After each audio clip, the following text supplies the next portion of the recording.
नमस्कार दोस्तों। आज की कहानी बहुत ख़ास है क्योंकि अक्सर ऐसा होता है कि बच्चे शहर जाकर शहर की चकाचौंध में या कामयाबी की चकाचौंध में जब अपने मूल्यों को भूल जाते हैं तो उन्हें किस तरह रास्ते पर लाया जाता है, ये सिखाया एक बाप ने। तो आज की हमारी कहानी है ऐसे ही एक पिता की जो अपने पुत्र को एक तमाचे से रास्ते पर ले आया। चूल्हे में कोयले की अंगीठी में माँ रोटियां सेक रही थी। बाहर आंगन में ठंडी हवा चल रही थी। ऐसे में दोनों भाई और छोटी बहन चूल्हे के पास ही खाना खाने बैठ गए। तभी बड़ा बेटा सुनील बोला, बस माँ, और भूख नहीं है, मेरे लिए और रोटी मत बनाना। तभी माँ बोली, अरे जवान शरीर है, खाना नहीं खाएगा तो काम कैसे करेगा। अब तुम दोनों भाई शहर जा रहे हो तो अपना ख्याल तुम्हें खुद ही रखना पड़ेगा। हाँ माँ, तुम चिंता मत करो, हम कोई दूध पीते बच्चे नहीं हैं।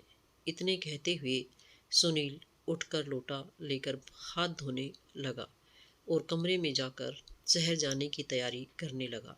2 दिनों के बाद गांव की मिट्टी में पले बढ़े सुनील और अनिल अब गांव से दूर शहर चले गए। गांव में उनकी पुश्तैनी मकान था जिसमें उनके माता पिता और बहन रह गए थे। सुनील बहुत ज़्यादा पढ़ा लिखा तो नहीं था, लेकिन उसकी चालाकी के आगे अच्छे अच्छे पढ़े लिखे भी पानी भरते थे। छोटा भाई अनिल भी ग्रेजुएशन पास करके उसके साथ ही शहर चला आया। सुनील के कुछ महीनों तक ठेकेदारों के साथ इलेक्ट्रीशियन का काम किया। धीरे धीरे वह इस धंधे की बारीकियों को सीख गया और फिर उसने एक ठेकेदारी का लाइसेंस बनवा लिया और देखते ही देखते वह अव्वल दर्जे का ठेकेदार बन बैठा। सुनील को बिजली विभाग में बड़े बड़े ठेके मिलने लगे और उसकी पहुंच शहर के बड़े बड़े लोगों तक हो गई। उधर अनिल भी कहाँ कम था। पढ़ाई में तो शुरू से ही होशियार था। शहर आकर उसने ट्यूशन पढ़ाने का काम शुरू कर दिया और धीरे धीरे उसे ऐसी सफलता मिलने लगी कि उसने अपना एक ट्यूशन सेंटर खोल लिया जिससे वह अच्छा कमाने लगा था। अब दोनों बेटे गांव में अपने माँ बाप के पास थोड़ा बहुत रुपया पैसा भेज दिया करते थे। अपने दोनों बेटों को अपने पैरों पर खड़ा देख राधेश्याम जी का सीना गर्व से चौड़ा हो जाता था। अब उन्होंने बड़े चाव से अपने बड़े बेटे के लिए रिश्ता ढूंढना शुरू कर दिया। एक जगह बात बन गई। लड़की बहुत ही संस्कारी थी। जन्म कुंडली मिलाई गई तो पंडित जी बोले, सारे गुण मिल रहे हैं जजमान, अब तो चट मंगनी पट ब्याह कर दीजिए। फिर राधेश्याम जी ने बड़े उत्साह से अपने बेटे सुनील को फ़ोन किया, लेकिन छोटे से गांव में रहने वाला सुनील तो शहर आकर इतनी जल्दी तरक्की कर गया कि उसकी हवा बदलने लगी। सुनील तो शहर में जाकर शहर में के रंग में ही रच बस गया। गांव की रिश्तेदारी तो उसे अपने स्तर से छोटी लगने लगी थी और अपने यार दोस्तों में तो उसने अपनी आप की पैदाइश ही अमीर बताया हुआ था। जैसे ही उसके पिता ने फ़ोन पर उसके रिश्ते की बात बताई तो सुनील बौखला उठा। पिताजी, मुझे बिना बताए आपने मेरे लिए रिश्ता कैसे ढूंढ लिया। मेरी एक बात ध्यान से सुन लीजिए कि मैं गांव की लड़की से शादी बिल्कुल भी नहीं करूंगा। ऐसा कहकर सुनील ने फ़ोन पटक दिया। बेटी द्वारा कही गई बातों पर राधेश्याम जी को बिल्कुल भी यकीन नहीं हो रहा था। यह बातें सुनते ही उन्होंने अपना माथा पकड़ लिया। परिवार में किसी को समझ नहीं आ रहा था कि आखिर सुनील की बुद्धि इतनी भ्रष्ट कैसे हो गई। क्या उसे अपने माँ बाप की इज्जत की कोई परवाह नहीं है। जैसे तैसे 2 दिन बीत गए, लेकिन माँ बाप के दिल को चैन नहीं था। आखिरकार माँ का मन नहीं माना और उसने सुनील के पिता से कहा, अजी एक बात कहूँ, आप एक बार सुनील को मनाने के लिए उसके पास शहर क्यों नहीं चले जाते। तभी राधेश्याम जी बोले, सुनील की माँ, सोच तो मैं भी यही रहा था, लेकिन क्या करूँ, जेब में पैसा नहीं है। वैसे उम्मीद तो नहीं है, लेकिन फिर भी 2-4 दिन रुक कर देखता हूँ, क्या पता बच्चे पैसे भेज दें। अजी थोड़े से रुपए तो मेरे पास पड़े हैं, मेरी मानो तो आप कल सुबह की गाड़ी से ही शहर के लिए निकल जाओ। फिर राधेश्याम जी बोले, तुम नहीं मानोगी, ठीक है, कल शनिवार है, कल मैं बच्चों से मिलने के लिए चला जाता हूँ। ब्रह्म मुहूर्त में राधेश्याम जी ने स्नान किया और सुबह की बस से सुनील से मिलने शहर चले गए। उधर सुनील ने अपने यार दोस्तों को बताया हुआ था कि वह तो बड़े धनवान परिवार से है और उनके घर में बहुत से नौकर चाकर काम करते हैं। अपने छोटे भाई अनिल को भी उन्होंने यही समझाया था कि कोई पूछे तो ऐसा ही सब कुछ बताया करो। लेकिन सुनील नहीं जानता था कि जब इंसान की पोल खुलती है तो लोगों का विश्वास उठने में जरा भी देर नहीं लगती। सुनील ने जो पता बताया हुआ था उसी पते को पूछते पूछते राधे श्याम जी उसके दफ्तर पहुंच गए। बाहर बैठे गार्ड्स से जब राधे श्याम जी ने पूछा कि क्या सुनील यहीं रहता है, तो गार्ड ने पूछा आप कौन हैं और साहब को कैसे जानते हैं। तो राधे श्याम जी बोले मैं उसका पिता हूँ, लेकिन वह कहीं दिखाई नहीं दे रहा। तो उनकी बात सुनकर गार्ड ने उन्हें गौर से देखा, क्योंकि उसे यकीन नहीं हो रहा था कि साहब के पिता हैं, और फिर बोला कि साहब कहीं मीटिंग में गए हैं, मैं अभी उन्हें फ़ोन करके आपके बारे में बता देता हूँ। फिर राधेश्याम जी ने उनसे पूछा कि अनिल तो होगा घर पर, तो उसे बुला दो। तो उनकी बात सुनकर गार्ड बोला अरे बाबूजी, ये उनका घर नहीं है, दफ्तर है। साहब तो अपने छोटे भाई के साथ पीछे की बिल्डिंग में रहते हैं, चलो मैं आपको छोड़ देता हूँ। ऐसा कहते हुए गार्ड ने राधेश्याम जी के हाथ से उनका बैग लिया और उनके साथ बिल्डिंग की ओर चल पड़ा। थोड़ी ही देर में वे दोनों उनके फ्लैट के बाहर पहुंच गए। गार्ड ने घंटी बजाई तो अनिल निकल कर आया। अचानक अपने पिता को दरवाजे पर देखकर वह बहुत खुश हो गया। उसने पिता के पैर छुए और गार्ड को बैग लेकर अंदर चलने को कहा। फ्लैट के अंदर पहुंचते ही राधेश्याम जी की आंखें चुंधिया गई, क्योंकि इतना आलीशान घर उन्होंने अपने जीवन में पहली बार देखा था। अनिल ने पिताजी को बिठाकर चाय पानी दिया और उनसे आने का कारण पूछा, तो राधेश्याम जी ने उसे सारी बात बताई। लेकिन अनिल अपने बड़े भाई के मामले में कुछ नहीं कर सकता था। फिर बोला पिताजी आप अभी आराम करो। राधेश्याम जी घर की हर एक चीज़ को बड़े गौर से देखने लगे और फिर अलग अलग चीज़ों को उठाकर पूछते कि यह तो बड़ा महंगा होगा ना। अनिल हंसते हुए कहने लगा पिताजी नहीं, कुछ खास महंगा नहीं है। रात के 8 बज चुके थे। राधेश्याम जी ने अनिल से पूछा कि सुनील अभी तक क्यों नहीं आया। तो अनिल ने बताया कि अर्जेंट काम होता है, इसलिए अक्सर देरी से आते हैं। ऐसा कहते हुए वह रात के भोजन की तैयारी में लग गया। तो फिर राधेश्याम जी ने अपने बैग से माँ के हाथ के बने पकवान अनिल को दिए और कहा कि तेरी माँ ने यह देसी घी की पिनियाँ बनाकर भेजी थी, तुम दोनों को बहुत पसंद है ना। तो अनिल बड़े अनमने ढंग से थैला पकड़ते हुए कहने लगा क्या पिताजी, खामखा गांव से इतना बोझ ढोकर ले आए, अब हम लोग ये चीज़ें नहीं खाते। अनिल की बात सुनकर पिता का चेहरा फीका पड़ गया। उसकी बातों से ऐसा लग रहा था कि जैसे बेटों के गांव से नाता बिल्कुल ही टूट गया हो। बेटा मैंने तो मना किया था, लेकिन तुम्हारी माँ है ना, अपने बच्चों को उसे बड़ी चिंता रहती है कि शहर में उन्हें यह चीज़ें कहाँ मिलती होंगी, इसलिए ले आया। इतना कहकर राधेश्याम जी कपड़े बदलने चले गए और बनियान और धोती पहनकर बरामदे में टहलने लगे। जब अनिल ने अपने पिता को इस हालत में देखा तो वह तुरंत दौड़ा दौड़ा आया और कहने लगा पिताजी, आपने ये क्या कपड़े पहन लिए हैं, ये शहर है, आपका गांव नहीं है। आप अभी के अभी अंदर आइए, अगर किसी ने देख लिया तो कहेगा कि न जाने कौन से गवार और देहाती को फ्लैट में ठहराया हुआ है। अनिल की बात सुनकर राधेश्याम जी से रहा ना गया। वह बोले तो क्या हुआ बेटा, गवार या देहाती कह देगा तो इसमें मेरी शान तो नहीं घटेगी ना। हम लोगों ने तो जीवन में मेहनत मजदूरी करके तुम्हें पाल पोस कर बड़ा किया है, और आज तुम 2 पैसे क्या कमाने लगे, तुम्हें अपनी शान की इतनी परवाह हो गई। यह कहकर राधेश्याम जी कमरे में आ गए।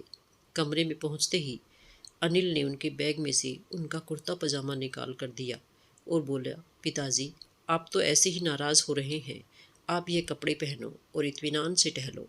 थोड़ी देर में भैया भी आ जाएंगे, और यदि उन्होंने यह सब देख लिया तो आपके साथ आज मेरी भी खैर नहीं। अच्छा, तो अब मुझे मेरे ही बेटे का डर दिखाएगा। देख बेटा, तुम्हारी तरह पढ़ा लिखा तो मैं नहीं हूँ, लेकिन फिर भी तुम्हारा बाप हूँ, और इस रोक टोक को मैं आज भी सहन नहीं करूँगा। यह बात सुनकर अनिल को अपनी बातों पर शर्म आने लगी। वह बोला गलती हो गई पिताजी, चलो छोड़ो इन बातों को, आप हाथ मुंह धो लीजिए, मैं खाना लगाता हूँ। राधेश्याम जी हाथ मुंह धोकर बाथरूम से बाहर आए तो पूछने लगे, बेटा इस घर में मंदिर कहाँ पर है? मुझे संध्या पूजन करना है। तो अनिल बोला, पिताजी वह सामने वाला पर्दा हटाइए। जैसे ही राधेश्याम जी ने पर्दे को हटाया तो सड़क के दूसरे किनारे एक विशाल मंदिर नजर आ रहा था। तो राधेश्याम जी ने पूछा, बेटा क्या तुम घर में पूजा पाठ भी नहीं करते? नहीं पिताजी, यहीं से हाथ जोड़ देते हैं, इतना तो समय भी नहीं मिलता।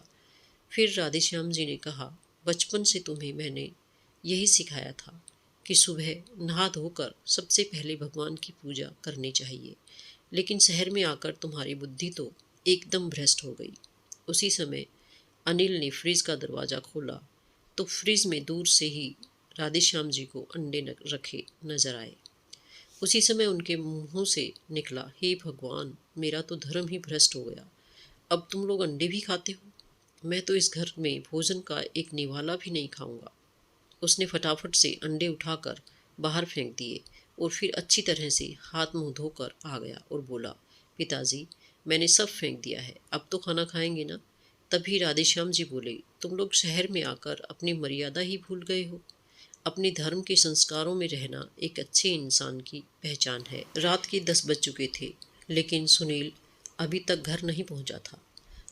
अब राधेश्याम जी ने उसके बारे में पूछा तो अनिल ने बताया कि भैया तो कभी कभी 2 बजे तक भी घर पहुंचते हैं और ज़्यादा देर हो जाए तो ऑफिस में ही रुक जाते हैं। फिर राधेश्याम जी ने कहा, क्या वह दारू भी पीता है?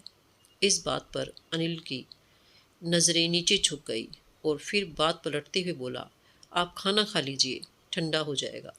टेबल पर लगाऊं या बिस्तर पर?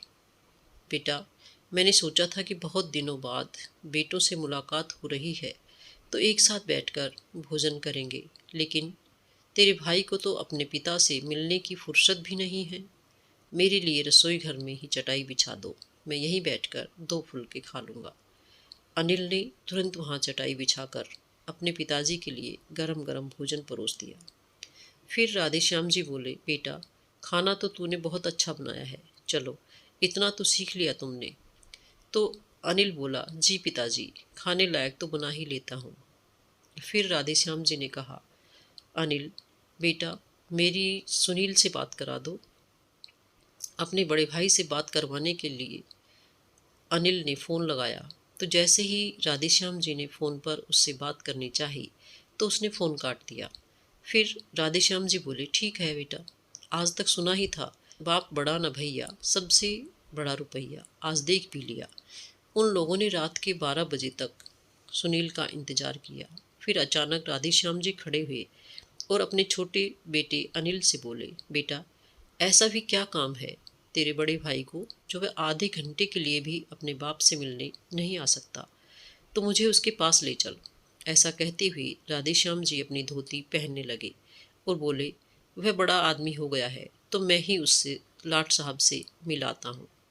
जहाँ इतनी दूर आ गया तो थोड़ी सी दूर और सही। अनिल को समझ नहीं आ रहा था कि वह क्या करे। सोचने लगा कि इस समय भैया होश में तो होंगे नहीं, मुझे तो भला बुरा बोलेंगे ही, और अगर पिताजी ने उन्हें इस हालत में देखा तो अनर्थ ही हो जाएगा। उसके सामने कुआं था और पीछे खाई। आखिरकार वह अपने पिता के साथ अपने भाई के दफ्तर पहुंच गया। दफ्तर के बाहर पहुंचते ही उसने अपने पिताजी से कहा, पिताजी आप भैया से कुछ मत कहना, नहीं तो आज बहुत बड़ा बवाल हो जाएगा। वैसे तो शराबी लोगों के मुंह लगना भी आपकी शान के खिलाफ है। अब आपकी इज्जत आपके हाथ में है। लेकिन राधेश्याम जी की समझ में नहीं आ रहा था कि आखिर अनिल उनसे यह सब बातें क्यों कर रहा है। क्या मैं नादान हूँ या फिर कोई बाहर का आदमी? ऐसा सोचते हुए राधेश्याम जी ने दरवाज़ा खटखटाया। अंदर से सुनील ने दरवाज़ा खोला और अपने पिता राधेश्याम जी को देखते ही गुस्से से चिल्लाया, कौन है आप? इस समय मेरे दफ्तर के बाहर क्या कर रहे हैं?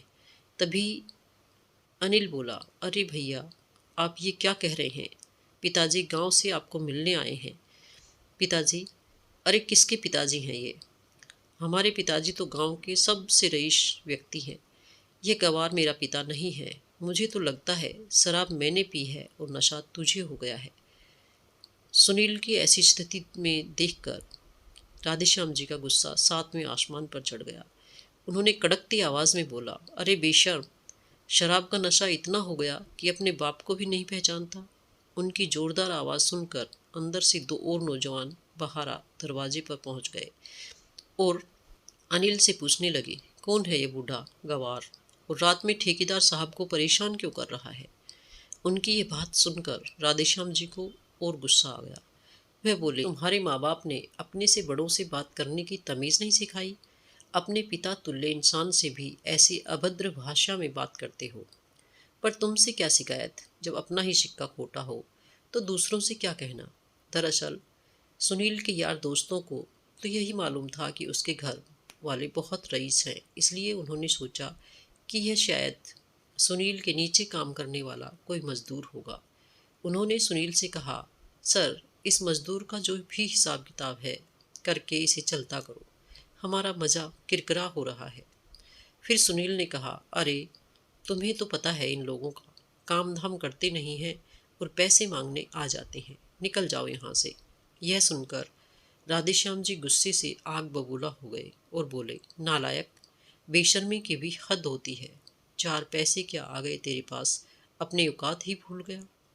इतना सुनने की देर थी कि राजन गुस्से से तमतमा गया, अंदर गया और 500 रुपये की दो गड्डियाँ लेकर अनिल के हाथ में थमाते हुए बोला, यह लो और दफा कर दो इन्हें मेरे सामने से। ऐसा कहकर वह जैसे ही दरवाज़ा बंद करने लगा तो राधेश्याम जी ने उसका गिरेबान पकड़ लिया और बोले, लानत है तेरे ऐसे नोटों पर। तू बड़ा आदमी तो बन गया, लेकिन एक बात कान खोलकर सुन ले, आज से ना मैं तेरा पिता और ना तू मेरा बेटा। ऐसा कहते हुए उन्होंने अनिल के हाथ से वह नोटों की गड्डियाँ छीनी और सुनील के चेहरे पर दे मारी और सीधा फ्लैट की ओर निकल गए। अनिल भी पीछे पीछे चल दिया। घर जाते ही अपना सामान पैक करते हुए बोले, बस अनिल बेटा, अब मैं इस नर्क में एक पल भी नहीं रहूँगा। फिर अनिल बोला, पिताजी, इसीलिए मैंने आपको वहाँ जाने के लिए मना किया था।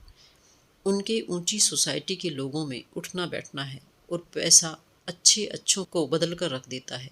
लेकिन पिताजी, आप इस समय घर लौटकर मत जाइए, सुबह होते ही मैं आपको बस में बैठा दूंगा।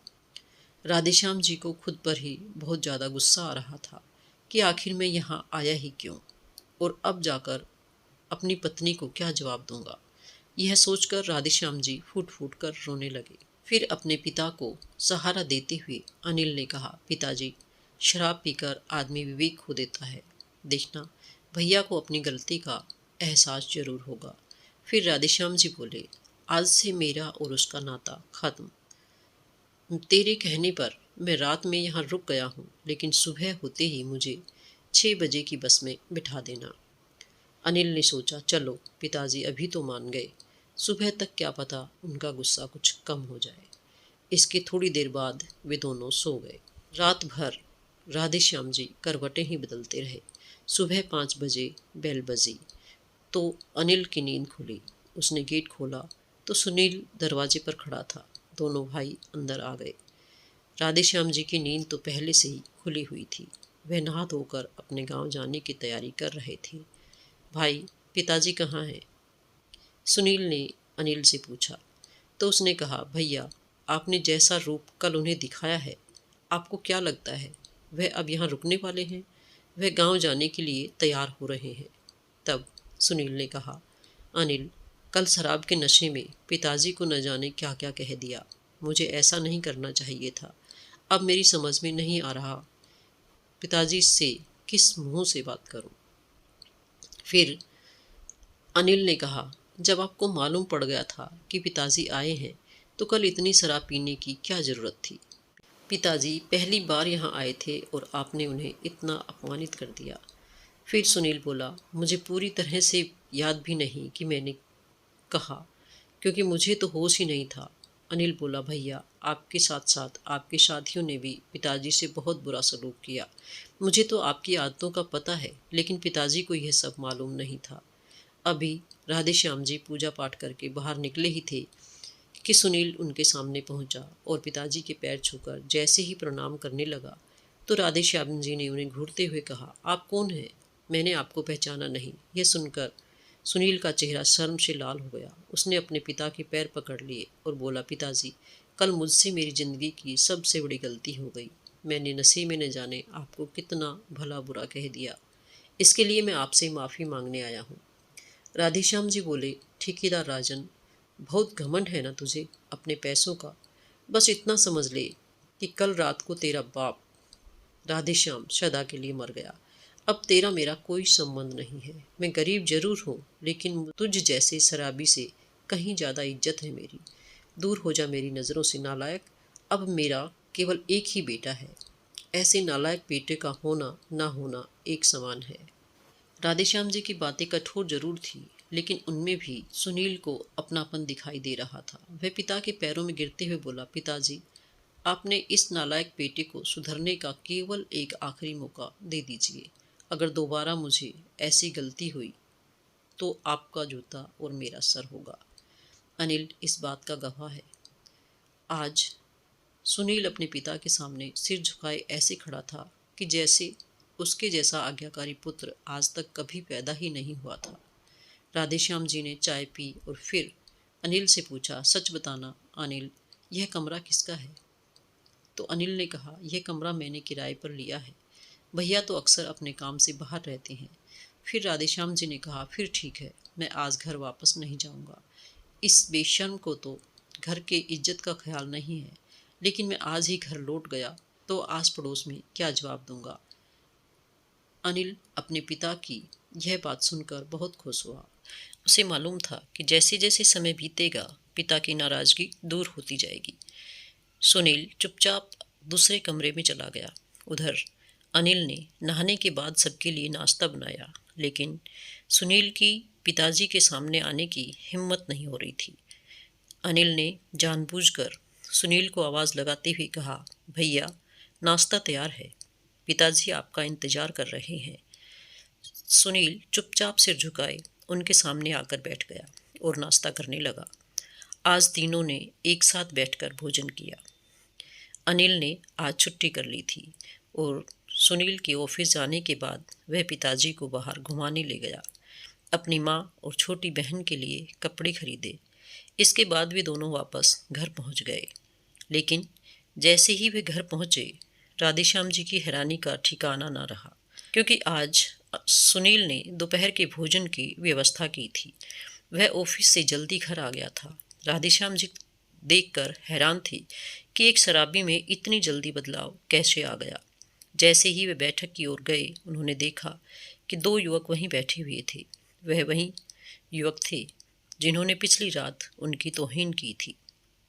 उन दोनों ने राधेश्याम जी पैर छुए तो राधेश्याम जी ने कहा, जी, मैंने आपको पहचाना नहीं। तो उन दोनों ने सिर झुकाकर एक स्वर में कहा, अंकल जी, हम राजन के दोस्त हैं। कल रात को हमसे बहुत बड़ी गलती हो गई, जिसके लिए हम क्षमा मांगने आए हैं। आप हमारे भी पिता तुल्य हैं, कृपया हमें माफ़ कर दीजिए। तो राधेश्याम जी ने कड़क स्वर में कहा, यह तो तुम्हें कल सोचना चाहिए था। अगर मैं तुम्हारी दोस्त का पिता नहीं होता तो क्या किसी भी बड़े बुजुर्ग की तुम ऐसे ही बेइज्जती करते? यही शिक्षा और संस्कार मिले हैं तुम लोगों को। दोनों युवक को यह बात सुनकर अपने पढ़े लिखे होने पर भी लानत महसूस हुई। वे बोले, अंकल जी, हम जानते हैं कि दोष हमारा है। दरअसल कल हमारे दोस्त सुनील को पूरे 5 करोड़ का ठेका मिला था, तो इसलिए सोचा कि जश्न मना लें, और उस नशे में हमसे जो भी भूल हुई उसके लिए हमें माफ़ कर दीजिए। हम भविष्य में कभी ऐसा नहीं करेंगे। तो राधेश्याम जी ने चेतावनी भरी लहजे में कहा, ठीक है, लेकिन आइंदा ऐसा ना हो। अपने से बड़ों की कद्र करोगे तो 5 करोड़ क्या, 50 करोड़ के भी ठेके मिलेंगे। लेकिन अगर पैसे के घमंड में बड़ों का अपमान करोगे तो हमने बड़ों बड़ों को भीख मांगते भी देखा है। जैसे ही वे दोनों जाने लगे तो राधेश्याम जी बोले, मेरी बात का बुरा मत मानना, तुम दोनों अच्छे घर के लगते हो। यह नशे की लत छोड़ दो, इसमें कुछ नहीं रखा है। ठीक है अंकल जी, कहकर उन दोनों ने राधेश्याम जी को प्रणाम किया और चले गए। उसके बाद सुनील ने खाना परोस दिया। वह जितना भी अपने पिता के नज़दीक आ रहा था, पिता के दिल में उसके प्रति क्रोध कम होता जा रहा था। जैसे ही उनके पिता खाना खाने बैठे तो राधेश्याम जी ने पूछा, यह खाना किसने तैयार किया है? तो अनिल बोला, क्यों पिताजी, अच्छा नहीं बना क्या? लेकिन सुनील अब भी मौन था। उसे मालूम पड़ गया था कि उसकी दूसरी गलती भी जल्दी ही पकड़ी जाएगी। फिर राधेश्याम जी बोले, भोजन बहुत अच्छा बना है, लेकिन ऐसा भोजन तुम तो नहीं बना सकते। यह किसी संस्कारी महिला के हाथ से बना खाना लगता है। यह सुनकर सुनील हैरान रह गया कि यह बात पिता को कैसे मालूम पड़ गई। तभी अनिल ने पूछा, पिताजी, क्या रात को भोजन अच्छा नहीं बना था? अच्छा बना था, लेकिन इतना अच्छा नहीं। जब सब लोगों ने भोजन कर लिया तो सुनील ने हिम्मत करके अब तक का सबसे बड़ा राज अपने पिता के आगे खोल दिया और झिझकते हुए कहा, पिताजी, आपने बिल्कुल सही पहचाना। यह भोजन हमने नहीं बनाया, आपकी होने वाली बहू ने बनाया है। यह बात राधेश्याम जी को मजाक प्रतीत हुई। फिर वे बोले, हाँ, आजकल चल भी तो ऐसा ही रहा है। बच्चे चुपचाप शादी कर लेते हैं। माँ बाप को तब पता चलता है जब नाती पोते हो जाते हैं। अब सुनील का डर थोड़ा कम हुआ। फिर बोला, नहीं पिताजी, अभी बात इतनी आगे भी नहीं बढ़ी है, लेकिन इतना अवश्य है कि मैंने आपके लिए बहू ढूंढ ली है। आपकी इजाज़त हो तो मैं आपको उससे मिलवा दूँ। पड़ोस में ही उसके चाचा का घर है। 4-5 महीने से वे वहीं रहती है। वैसे तो गांव की रहने वाली है और उसके भाइयों से आप आज ही मिल चुके हैं। फिर राधेश्याम जी अपनी नाराज़गी जताते हुए बोले, जो अपनी मनमर्जी का मालिक है, जिसके लिए माँ बाप का होना ना होना बराबर ही है, उसने रिश्ता भी ऐसे ही लोगों के घर में किया होगा। फिर अनिल बोला, पर पिताजी, आप भी तो भैया के लिए रिश्ता ढूंढने की बात कर रहे थे, तो एक बार देख ही लीजिए, क्या पता आपको पसंद आ जाए। राधेश्याम जी को यह बात ठीक लगी और मन ही मन सोचा कि आजकल के बच्चों का कुछ भरोसा भी तो नहीं। अगर मैं ना कह भी दूं और उन्होंने फिर भी शादी कर ली तो बेइज्जती तो हमारी है। फिर राधेश्याम जी ने कहा, पहले इसे कहो कि जन्म कुंडली मिलाई जाएगी, फिर आप बात आगे बढ़ाएंगे।